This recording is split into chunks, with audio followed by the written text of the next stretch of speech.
My childhood best friend and I created a secret language at 8. We used it to communicate during her stepfather's abuse, and later to report him. The secret language that would eventually save my best friend's life began as a silly game between two 8-year-old girls who thought we were the smartest kids in Portland, Oregon. Emma Chen and I had been inseparable since kindergarten, spending every possible moment together creating elaborate fantasy worlds, inventing games, and developing the kind of intense childhood friendship that feels like it could last forever. What if we made our own language that only we could understand? Emma suggested one rainy Saturday afternoon in March 2015, as we sat in her bedroom working on a puzzle and complaining about how boring it was to be stuck inside. Like a code? I asked, immediately intrigued by the idea of having something completely private that belonged just to us. Better than a code, Emma said, her eyes lighting up with the enthusiasm she brought to all our creative projects. Like a whole different language with its own words and grammar rules. We could talk right in front of adults and they'd never know what we were saying. The idea captured both our imaginations completely. Over the next few weeks, we developed what we called Nailish, a combination of our names, Nora and Lisa, even though Emma's real name didn't start with L. We created vocabulary by taking English words and systematically altering them according to rules we established, adding specific prefixes and suffixes, changing certain letter combinations, and incorporating hand gestures that modified meaning. Kello Vash Nailish became, do you speak Nailish? Yal Kemi meant, I'm fine, and Zuka Dram was our way of saying, big trouble. We spent hours after school and on weekends expanding our vocabulary, creating grammar rules, and practicing until we could carry on complete conversations in our invented language. This is so cool, I said in Nailish during one of our practice sessions. Kellos Nam Yola Varan, roughly translated as, this is our secret forever. Yal Kemi Vash Nailish Dina, Emma replied, meaning, I love speaking Nailish with you. Our teachers noticed us whispering in what sounded like gibberish during class, but they dismissed it as typical childhood behavior. Two best friends creating their own private world the way kids always do. Our parents found it cute and impressive, praising us for our creativity and linguistic innovation. It's amazing how elaborate their pretend language has become, my mother told Emma's mother during one of their conversations. They're like little linguists, creating something so complex and consistent. Emma spends hours working on it, her mother replied with the kind of affectionate exasperation that parents show toward their children's obsessive hobbies. She has notebooks filled with vocabulary lists and grammar rules. I think she's more dedicated to this made-up language than she is to her actual homework. What none of the adults around us realized was that our cute childhood game was about to become a lifeline that would help us navigate a situation no 8-year-old should ever have to face. The change in Emma's home life began in the summer of 2015, when her mother started dating Gary Morrison, a man in his 40s who worked in construction and seemed charming and attentive during the courtship phase of their relationship. Emma's biological father had left when she was 3, and her mother had been single for 5 years, focusing on raising Emma and building her career as a nurse. Mom's really happy with Gary, Emma told me in English during one of our sleepovers. She smiles more than she used to, and he brings her flowers and takes us to nice restaurants. Gary was friendly and engaging with Emma during the early months of his relationship with her mother, bringing her small gifts, showing interest in her school activities, and making an effort to bond with her through shared activities like board games and weekend outings. He seemed like the kind of stepfather figure that could bring stability and happiness to their small family. Gary's teaching me how to play chess, Emma reported excitedly after one of their game sessions. He says I'm really smart and that I could be good at it if I practice. He's going to get me my own chess set for my birthday. The wedding took place in October 2015, a small ceremony at a local venue with Emma serving as the flower girl and expressing genuine happiness about her mother's new marriage. From the outside, it looked like a success story, a single mother finding love and creating a stable family environment for her daughter. But something began to change in Emma's demeanor during the months after the wedding. She became quieter, more withdrawn, and seemed anxious in ways that were difficult to pinpoint. The change was subtle enough that most adults didn't notice it, but as her best friend, I could sense that something was wrong even though she hadn't told me what it was. Emma Kemi? I asked her in Nailish one day when she seemed particularly distracted and upset. Are you okay? Yal nama dram, she replied hesitantly, using our language to say, I have trouble, but then looking around nervously as if she was afraid someone might overhear us.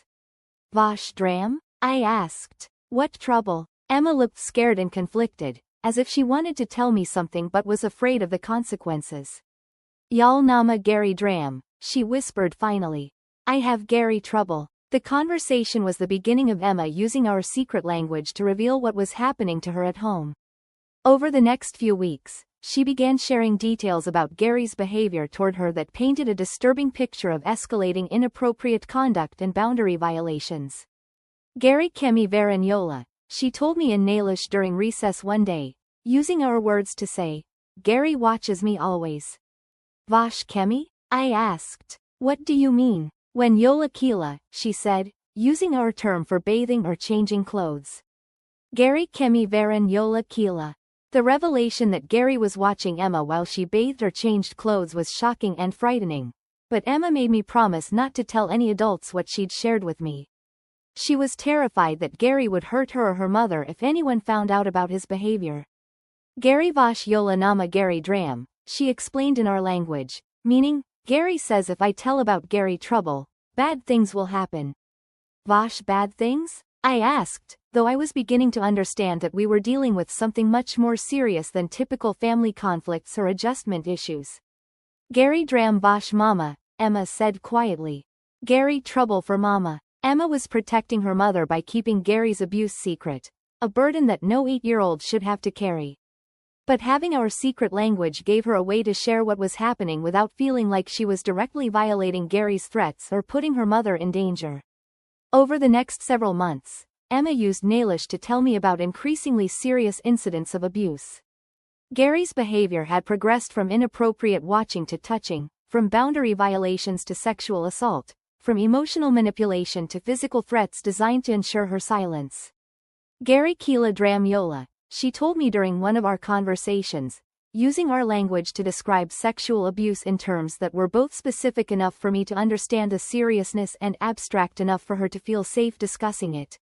You need to tell someone, I said in English, forgetting to use our secret language in my urgency to help her. Nailish, Emma reminded me sharply, looking around to make sure no one had overheard my English response. Yal nama tel Vash Gary Dram Varan Mama. She was explaining that she couldn't tell adults about Gary's abuse because it would hurt her mother, who loved Gary and depended on him financially. Emma felt trapped between protecting herself and protecting the parent she loved. Y'all help Vash? I asked in Nailish. How can I help?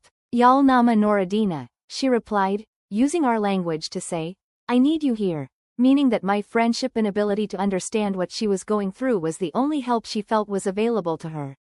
For months, I was the only person who knew what was happening to Emma, and the weight of that knowledge was overwhelming for a 9-year-old who didn't understand the legal and practical resources available to help children in abusive situations. I wanted to tell my parents or a teacher, but Emma's terror about the consequences kept me silent about information that could have helped her escape the abuse sooner. Y'all Vash Dram Emma? My mother asked me in English one evening when she noticed that I seemed anxious and distracted. Is everything okay with Emma? Y'all nama Varan, I replied automatically in Nailish, then quickly switched to English. Everything's fine. You girls and your secret language, Mom said with a smile. Sometimes I wonder what you're really saying to each other in all that gibberish. If only she had known. The breaking point came in the spring of 2016, when Emma's reports about Gary's abuse escalated to include violence and threats that made it clear the situation was becoming dangerous. She told me in Nailish that Gary had begun hitting her when she resisted his advances, and that he'd threatened to hurt her mother if Emma ever told anyone about what was happening.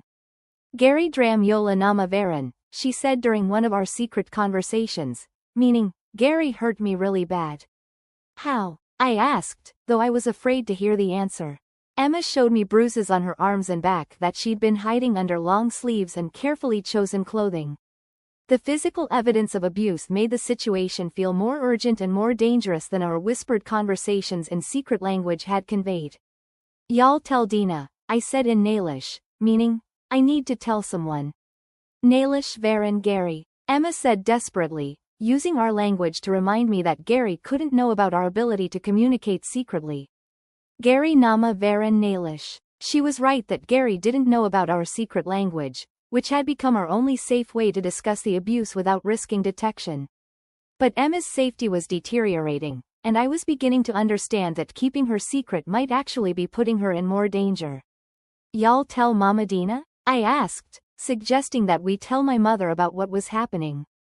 Y'all kemi Nora Mama, Emma replied, meaning, I trust your mother, which was the first time she'd expressed willingness to involve an adult in our secret. That evening, I made the decision that would change both our lives.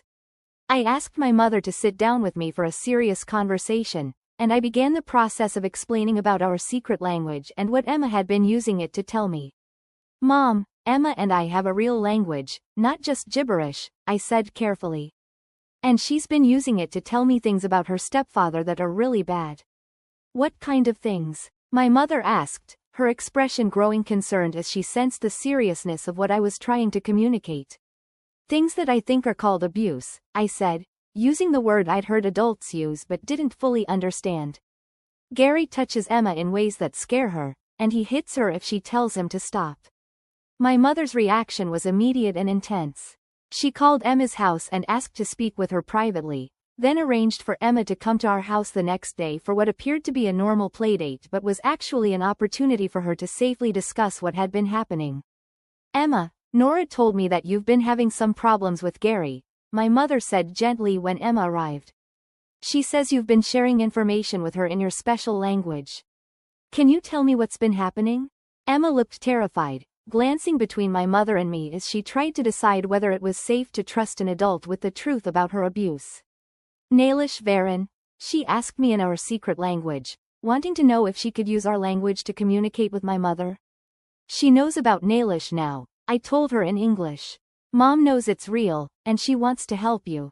Gary Kila Dram Yola Varen, Emma said in Nalish, using our language to tell my mother about the sexual abuse in words that felt safer than English. Can you translate what she just said? My mother asked me, understanding that Emma felt more comfortable using our secret language to discuss traumatic experiences.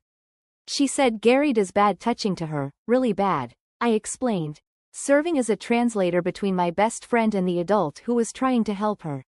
Emma Dram Nama Varen, Emma continued in Nalish, describing the escalating violence and threats she'd been experiencing. She says the Emma problems are getting really bad, I translated, though I was struggling to find English words for some of the Nalish concepts we developed to describe abuse and trauma. My mother spent the next hour listening to Emma's account of the abuse, translated through our secret language, and taking detailed notes that would later be shared with police and social workers. Having the secret language allowed Emma to discuss traumatic experiences without feeling like she was directly betraying Gary's threats or putting her mother in immediate danger. Gary Nama Varen Nalish, Emma kept reminding us, meaning, Gary doesn't know about Nalish, which seemed to be the source of her sense of safety in sharing this information. That's right, my mother assured her. Gary doesn't know about your language, and this will be our secret until we can get help to protect you. The next day, my mother contacted Child Protective Services and arranged for professional investigators to interview Emma about the abuse she'd been experiencing. The CPS workers were fascinated by our secret language and asked me to serve as Emma's translator during the initial interviews. This is remarkable, said Maria Santos, the CPS investigator assigned to Emma's case. I've never seen a child feel comfortable enough to discuss abuse in detail because she had a private language that felt safe to her. Nalish Kemi Emma Varen, Emma said to me during one of the interviews, wanting me to explain that our language made her feel safe and protected. She says Nalish makes her feel safe and strong, I translated, though the Nalish words carried emotional nuances that were difficult to convey in English. The investigation moved quickly once Emma felt safe enough to discuss the abuse in detail. Gary was arrested based on Emma's testimony, physical evidence of abuse, and corroborating statements from neighbors who had heard concerning sounds from their house but hadn't known how to report their suspicions. Emma Kemi Nalish Varen Gary Dram, Emma told me after Gary's arrest, using our language to express relief that she'd been able to use our secret communication to escape from his abuse. Nailish help Emma, I replied, agreeing that our language had helped her survive and ultimately report the trauma she'd been experiencing. The trial process was long and difficult, with Emma having to testify about the abuse she'd experienced while Gary's defense attorney tried to discredit her account by arguing that she was too young to understand what had happened to her. But the detailed, consistent testimony she'd been able to provide through our secret language conversations proved crucial in securing his conviction. The victim's ability to communicate about traumatic experiences through her invented language allowed her to process and report abuse that she might otherwise have been unable to discuss, the prosecutor explained to the jury. The consistency and detail of her account, developed over months of safe communication with her friend, demonstrates the reliability of her testimony. Gary was ultimately convicted of multiple counts of child sexual abuse and sentenced to 15 years in prison. Emma's mother, who had been devastated to learn about the abuse her daughter had been suffering in silence, divorced Gary and sought therapy to address her own trauma and guilt about not recognizing the signs of abuse. I should have known, Emma's mother told my parents during one of their conversations about helping Emma heal from her experiences. I should have seen the signs and protected her. Predators are very skilled at hiding their behavior from adults while maintaining access to their victims, my mother replied. Emma found a way to protect herself and seek help through her friendship with Nora. That shows incredible strength and resourcefulness. The secret language that had been our childhood game became the key to Emma's survival and recovery. After Gary's conviction, we continued using Nailish as a way for Emma to process her trauma and communicate about difficult emotions that were hard to express in English. Y'all kemi Verandina, Emma told me during one of our conversations after the trial, using our language to say that she was feeling much better and stronger. Emma kemi Veran Nailish, I replied, meaning that Emma was very brave and that our language had helped her be brave. Over time, our reliance on Nailish decreased as Emma became more comfortable discussing her experiences in English with therapists, family members, and trusted friends. But the language remained an important part of our friendship and a symbol of the bond that had helped her survive an impossible situation. Nailish Veran Emmadina became our way of saying, Nailish saved Emma's life, and Nora Emma kemi Veran was how we expressed that our friendship was forever and unbreakable. Today, 15 years later, Emma and I are both adults who remain close friends despite living in different cities and pursuing different careers. She became a social worker specializing in child abuse cases, motivated by her own experiences and the understanding that children need safe ways to communicate about trauma. I probably help one child every year who reminds me of myself at 8 years old, Emma told me during a recent conversation. Kids who are experiencing abuse but can't find a way to tell adults what's happening to them. Do you ever tell them about Nailish? I asked. Sometimes, she replied. Not the specific language, but the concept that they can find ways to communicate safely about difficult experiences. Sometimes children need privacy and control over how they share information about trauma. Our secret language gave Emma agency and power during a period when she was being victimized and manipulated by an adult who was supposed to protect her. It allowed her to maintain some control over her story while gradually building the courage to seek help from adults who could intervene on her behalf. Nailish wasn't just a language, Emma reflected recently. It was a lifeline that connected me to someone who believed me and cared about my safety. That made all the difference in my ability to survive and eventually escape. The game we invented as two bored 8-year-olds became the tool that saved my best friend's life and helped bring a dangerous predator to justice. It taught us both about the power of communication, the importance of believing children when they try to tell us about abuse, and the incredible strength that can come from friendship during the darkest moments of childhood. Some secrets are meant to protect abusers, but others are meant to protect victims. Our secret language fell into the second category, creating a safe space for truth in an environment that had been poisoned by lies, manipulation, and violence. Kelos nam yola Veran Nailish, Emma said to me recently, using our childhood language to say, this is our story in Nailish. Y'all kemi Veran Emma Noradina, I replied, meaning, I love that Emma and Nora will always be connected. Some childhood games fade away as we grow older, but others become part of who we are forever. Our secret language will always be the bridge that carried Emma from danger to safety, and the reminder that friendship can be the most powerful form of protection that children have access to when the adults around them fail to keep them safe.